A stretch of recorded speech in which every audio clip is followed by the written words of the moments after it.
I'm Rosanna. I'm the engagement manager at Cotswold Archaeology. I handle all their social media, I do their websites, I do all their press and publicity. I've been with them for about 10 years now. And I also get the privilege of going out on some of their community projects, like the one we're going to talk about today. So I hope you can see this. This is a B-17 Flying Fortress. It is a World War II US heavy bomber used mainly for daytime bombing raids over occupied Europe. They made about 13,000 of these over the course of the 1930s and 40s. They were stationed primarily in eastern England for sort of obvious tactical and logistical reasons. There are 10 crewing positions on a B-17. They are all deadly. The return rate, oh yeah, good, well done, thanks. The return rate for a crew on a B-17 was less than 50%. Less than 50%. So that's fascinating, that's great, Rosanna. Nice bit of aviation heritage. What's it got to do with wellbeing? Well, we went out into the field as Cotswold Archaeology last autumn with a volunteer team from Cranfield Crick Unit, with the Nightingale veterans and serving US military. We went to recover 3 unaccounted for airmen from a B-17 crash in a field. 2 people miraculously survived that crash, and I'd be delighted if you asked me later to tell their incredible stories. But yeah, sadly, 8 guys didn't return. 5 were accounted for at the time in 1944, but 3 young men were never found. We were doing this for the DPAA, which is the US Department of Defence's Department for Prisoners of War, Missing in Action Accounting Agency. Oh, thank you. I peaked, that's it. They have missions across the world. They are looking to recover and repatriate the remains of conflict casualties right back to the Second World War, take them back to the US. That's the embodiment of no man left behind. This, from the very beginning, we wanted to be a volunteer-orientated project. We made sure that we included the local community because they have a phenomenal wealth of knowledge about the site and really respect it as a grave site as well. DPAA projects are very maths heavy, so we were able to clearly delineate the roles on site so that our volunteers could rotate in and out of tasks they felt were going to mentally and physically bring them the most value and rehabilitation. We had a social prescribing mindset, so we tried to make sure we were maximising opportunities for volunteers to learn new skills, make friends and connections, engage with the physicality of archaeology where possible, and to benefit from being in an outdoor environment and just engaging with heritage more generally.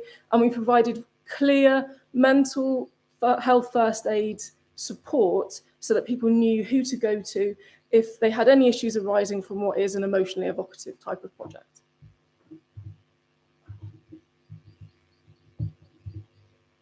Okay, Rich is going to talk about Operation Nightingale proper, and I'd like to focus on the community outcomes of this one.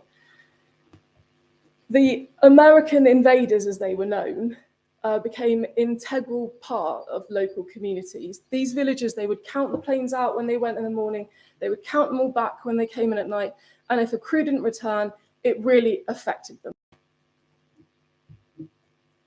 Those feelings are still very much in evidence today. We quickly caught on to the fact that this was the villagers' plane crash, and this is the villagers' grave site. I would get around 5 to 10 unexpected visits a day over the course of 5 weeks, people bringing me their knowledge, their research, bits of plane that they had, and looking for information and updates from us.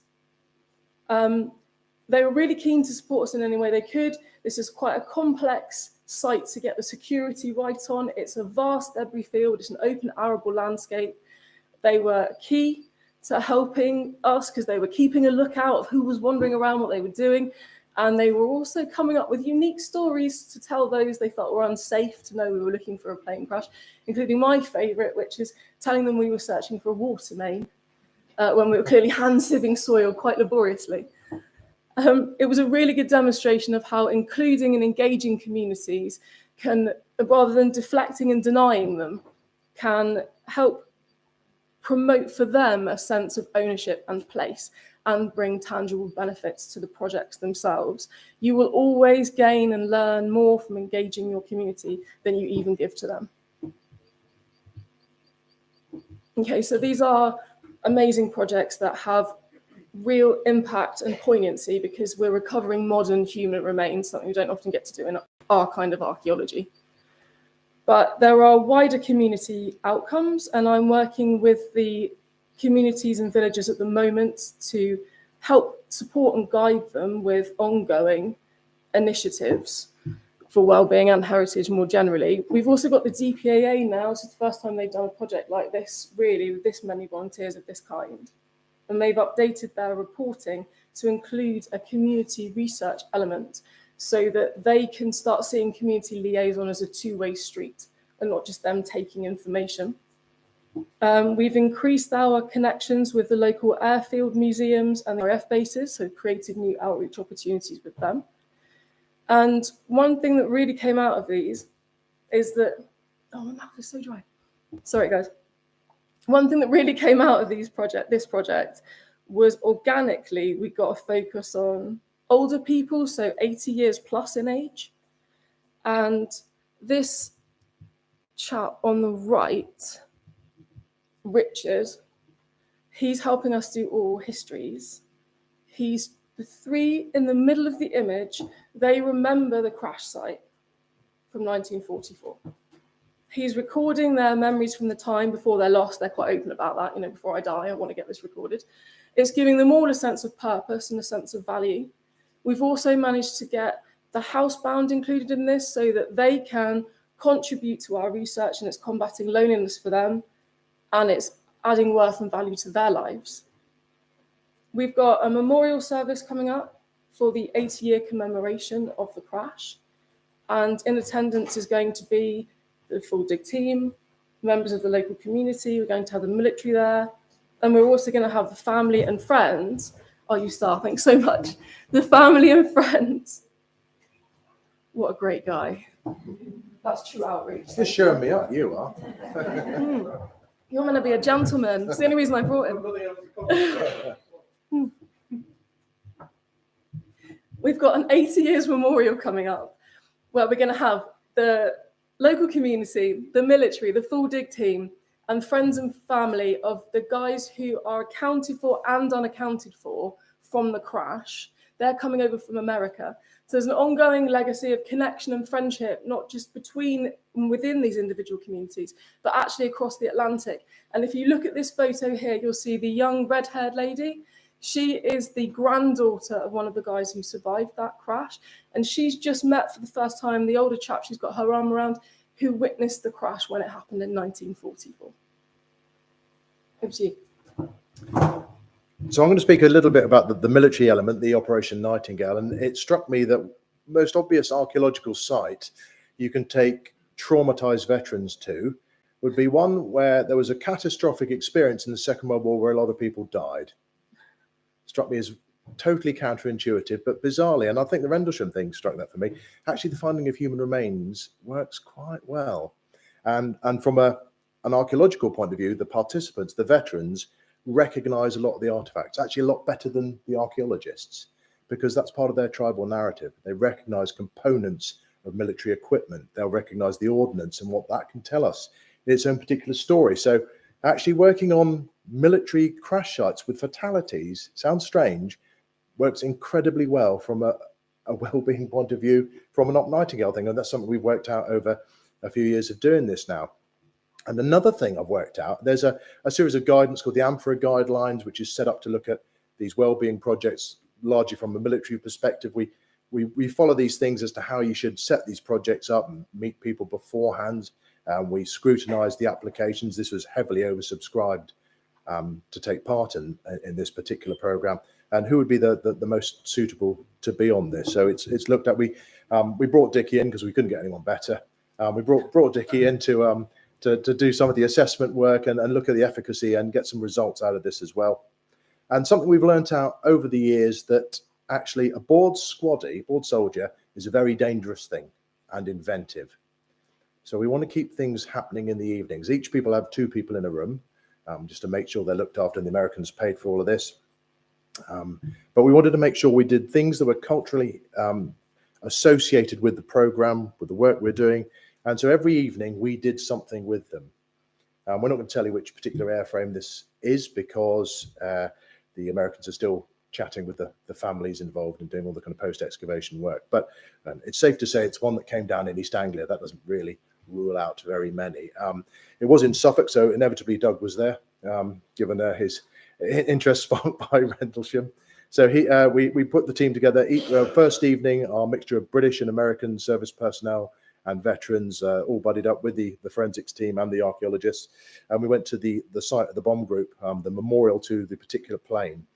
If you've ever seen the film 12 O'Clock High, some of you may have done, it's a Gregory Peck movie. It's a very good film.